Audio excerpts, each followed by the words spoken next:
Hello everyone, Ryan here with Product Impressions. If you've been watching my channel for a while, you're well accustomed to seeing my workstation over here.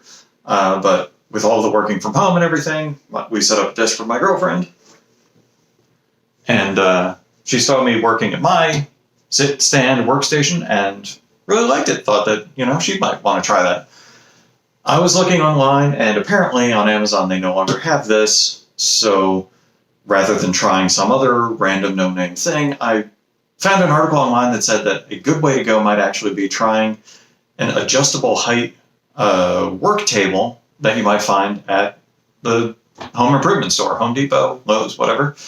So I actually got a 46-inch adjustable height workbench from Husky, which should fit the bill and make a really nice sit-stand desk. So today we're going to be putting that together, getting our whole desk set up, and we'll see what we think. All right, total assembly time on this workbench / now desk was about 40 minutes. Really simple. That's from the point that I started cutting open the box.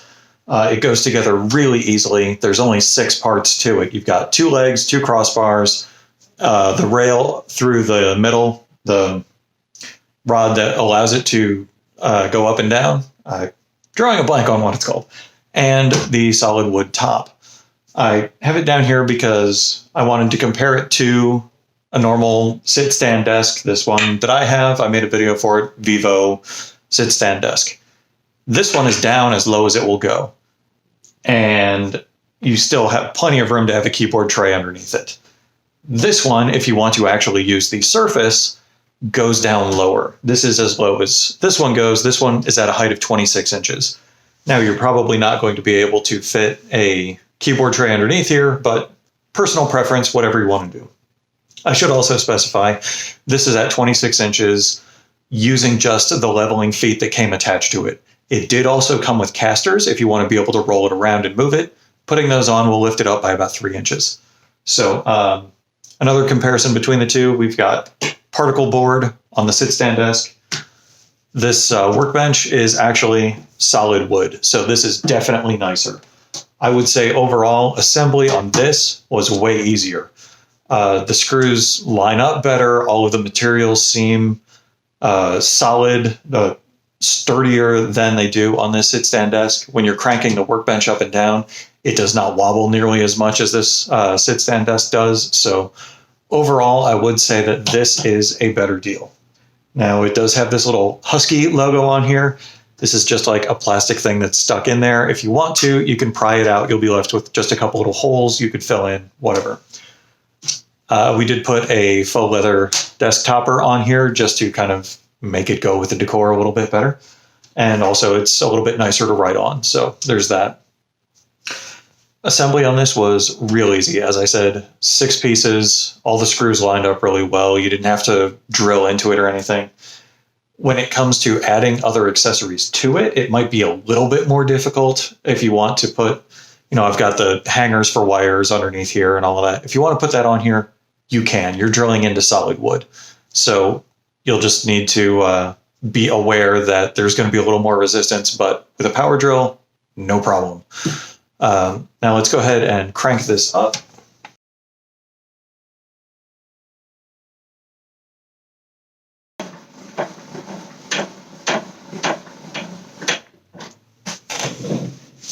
All right, now we have it up about as high as it's going to go. For your reference, it takes about 73 turns to get it up there, so it's definitely a little bit harder to change from sitting to standing. And I also wanted to make sure that I cranked this up so that you could see there is a heavier crossbar underneath here. When it is cranked all the way down, if you put your feet on the lower crossbar down here, you are probably going to hit your knees into this. So that's just one thing to be aware of. The other desk being a little bit higher doesn't happen, but you need a keyboard tray. So once again, personal preference. Once this is cranked all the way up, let's see, we are at a height of about 39 inches. So you're getting up to a little bit over 3 feet. If you put the casters on here, you're going to get up to about 42. I would say I stand about 5'11", and this would be just barely tall enough for me. If you are any taller, you're definitely going to want to go with the casters. You might want to go with a different table something that actually goes up a little bit higher. Whatever. I would say the range on these two is roughly similar, but this one starts out higher. So put the casters on here, it's going to be pretty similar. One thing that is nice, even though this does take more cranks to get up,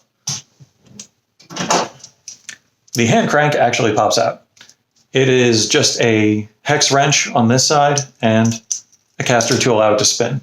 So if you want to, you could get a hex wrench that fits this same size, plug it into a power drill, and just raise it up and down real quick. So while it does take longer to do this manually, you actually do have some options as far as making this one motorized without having to go to the added expense of getting a motorized desk.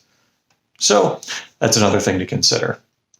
All in all, I would say that this is nicer. It really just matters.